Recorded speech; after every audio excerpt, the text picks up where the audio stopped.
बात उन दिनों की है जब भारत में सियासी अदावत होती थी, व्यक्तिगत दुश्मनी नहीं।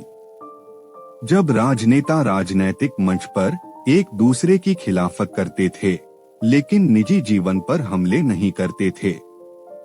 जब जनप्रतिनिधि अपने प्रदेश, क्षेत्र और इलाके की जनता के सुख दुख में सहभागी होते थे, सोशल मीडिया पर पोस्ट भर करके संतुष्ट नहीं हो जाते थे। कुछ इसी तरह थे देश के प्रधानमंत्री, गृह मंत्री और यूपी के मुख्यमंत्री रह चुके चौधरी चरण सिंह। चौधरी चरण सिंह के जीवन से जुड़ी यूं तो अनगिनत ऐसी घटनाएं हैं जो साबित करती हैं कि वह चाहे किसी भी पद पर क्यों न आसीन रहे हों, लेकिन रहे वह हमेशा जमीन से जुड़े। बात 1961 की है, जब चौधरी चरण सिंह यूपी के गृह मंत्री थे। एक दिन कैबिनेट मीटिंग से बाहर निकलने के बाद सभी मंत्री अपनी अपनी कार में बैठने लगे। इसी बीच चौधरी साहब की निगाह किनारे खड़े एक सिपाही की ओर गई।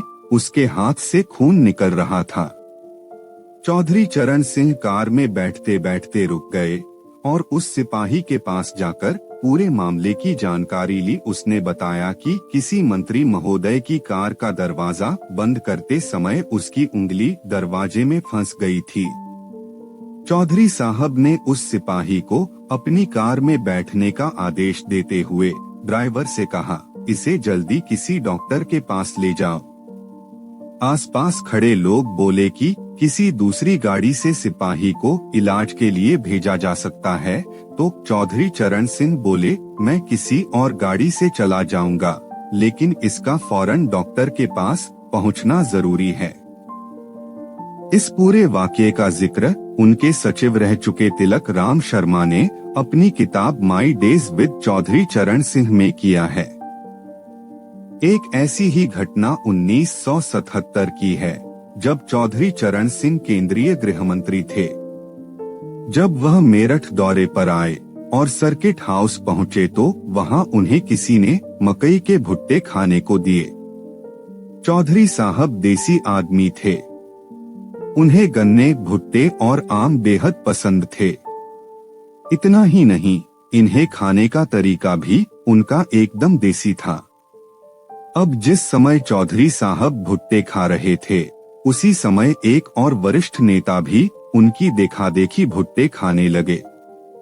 थोड़ी देर बाद चौधरी चरण सिंह की निगाह उन पर गई तो देखा कि वह भुट्टे के दाने हाथ से निकाल निकाल कर खा रहे थे। अब चौधरी साहब से रहा नहीं गया। अपने खास अंदाज में वह बोले, भाई जी ये चने नहीं हैं, भुट्टे हैं, इन्हें मुंह लगाकर ही खाया जाता है। फिर वह नेताजी भी हंसते हंसते चौधरी साहब की ही तरह भुट्टे खाने लगे। चौधरी साहब कितने मितव्ययी और सादगी पसंद थे, यह एक दिलचस्प घटना से पता चलता है। जब वह पहली बार 1967 में यूपी के मुख्यमंत्री बने, उनके पास उस समय एक ऊनी शेरवानी थी। वह काफी पुरानी हो चली थी, इसलिए कुछ एक जगह पर फट गई थी। एक दिन चौधरी साहब ने उसे रफू करने के लिए एक दर्जी के पास भेजा। नियत दिन पर जब चौधरी साहब का स्टाफ शेरवानी लेने पहुंचा, तो दर्जी ने कुछ दिन बाद आने को कहा। ऐसा कई बार हुआ। इस बीच ठंड का मौसम भी आ गया था। एक दिन स्टाफ ने दर्जी से सख्ती से पूछा कि वह शेरवानी दे, क्यों नहीं देता, तो वह कांपता हुआ बोला, हुजूर वह शेरवानी गलती से कहीं गुम हो गई है।